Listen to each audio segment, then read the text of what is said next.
Assalamualaikum warahmatullahi wabarakatuh. Waalaikumsalam warahmatullahi wabarakatuh. Lulusan. Sebelum kita memulai pelajaran pada hari ini, mari kita baca doa bersama-sama terlebih dahulu. Berdoa dimulai. Maulaya sholli wa sallim daiman abada ala habibika khairil khalqi kullihim huwal habibul ladzi durja syafa'atuhu fi kulli hawlin minal ahwali murtahimin ya rabbi bil mustafa balil maqasidana waghfir lana ma madaya wasi'al karami.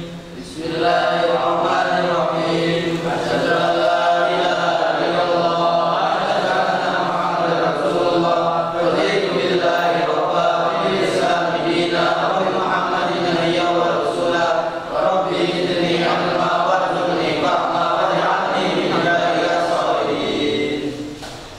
Oke anak-anak, kalian buka LKS-nya halaman 19.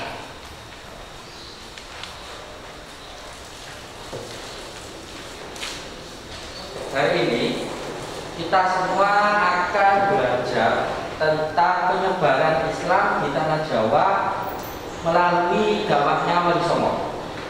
Jadi, Wali Songo itu adalah seorang ulama yang menyebarkan Islam di tanah Jawa ini. Nah, dalam penyebarannya itu dibagi dalam setiap wilayahnya. Di lingkungan Jawa ini ada 9 Wali Songo yang bertugas. Ada Sunan Derajat, ada Sunan Gresik, Sunan Bonang, Sunan Kalijogo, Sunan Muria, Sunan Kudus, dan masih banyak lagi. Ada 9 pokoknya lah. Di setiap daerah itu juga ada pembagiannya, seperti di Jawa Barat ada Sunan Gunung Jati, di Jawa Tengah itu ada Sunan Kudus, Sunan Kalijaga, Sunan Muria. Di Jawa Timur itu lebih banyak, itu ada Sunan Derajat, ada Sunan Bonang, ada Sunan Gresik, ada Sunan Ampel. Nah, dari penyebarannya itu semua, Wali Songo bertugas untuk menyampaikan dakwahnya, menyampaikan penyebaran Islamnya di tanah Jawa ini. Oke, dari sini mungkin ada yang mau bertanya?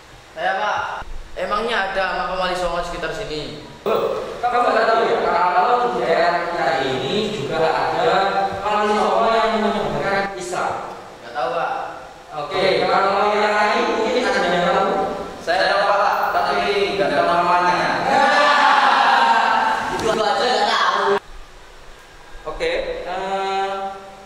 berhubung jam pelajaran kita masih ada 1 jam, kita segera menuju ke lab komputer untuk melihat dengan detail biografi sejarah atau biografi dari Wali Songo yang ada di daerah kita.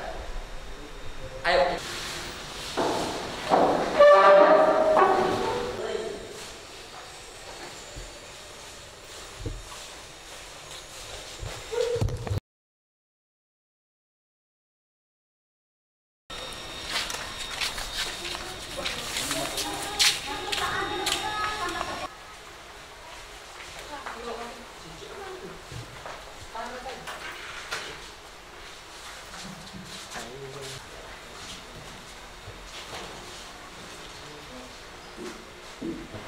Baik, karena kita sudah di lab komputer, mari kita lihat sama-sama biografi tentang Wali Songo yang ada di sekitar kita.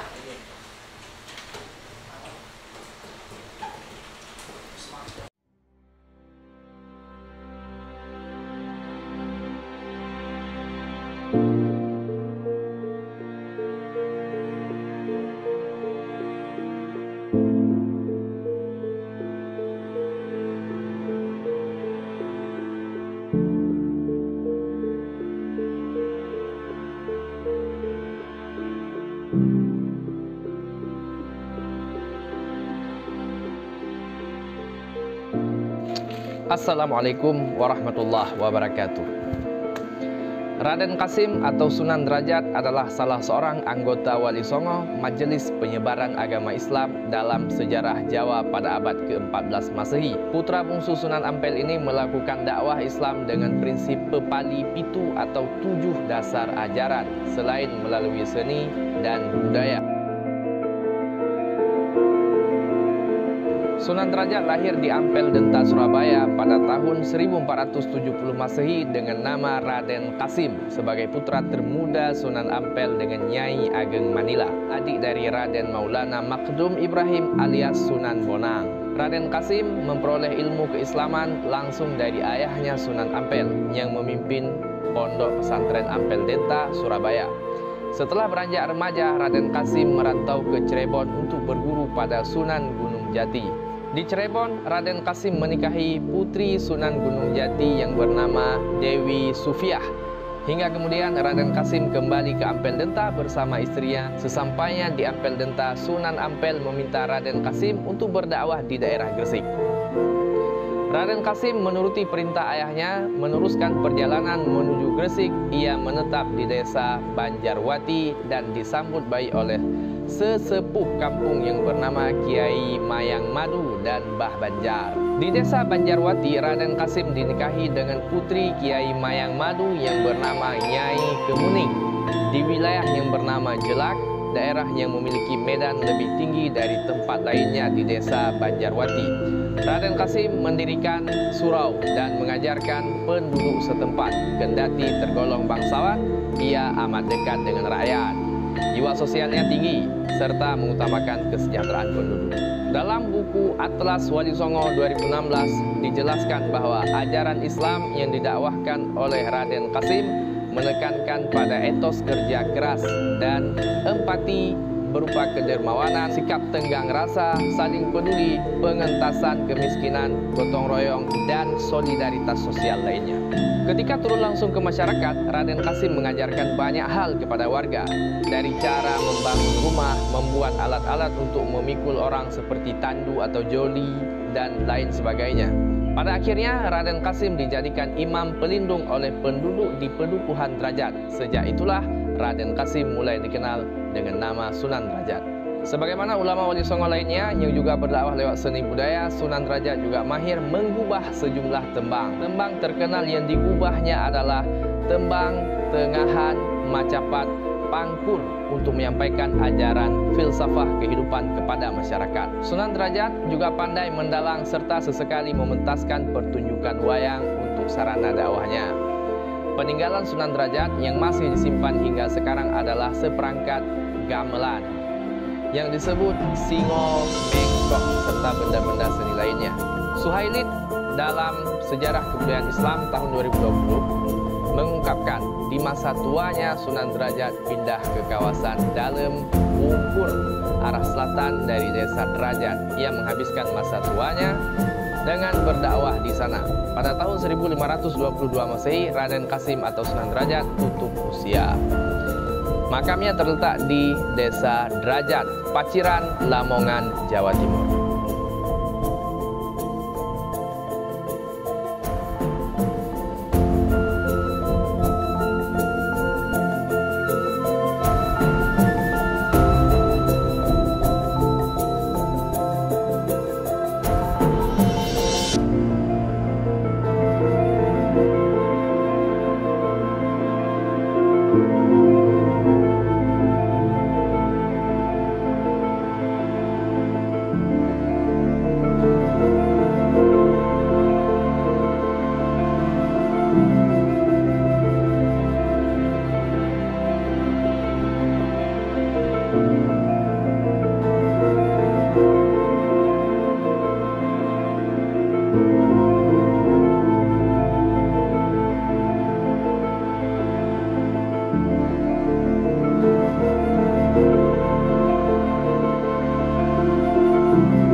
Ya, itu tadi penjelasan dari biografi Wali Songo yang ada di sekitar kita. Semoga dengan penjelasan tadi kita bisa menambah wawasan kita dan keilmuan kita.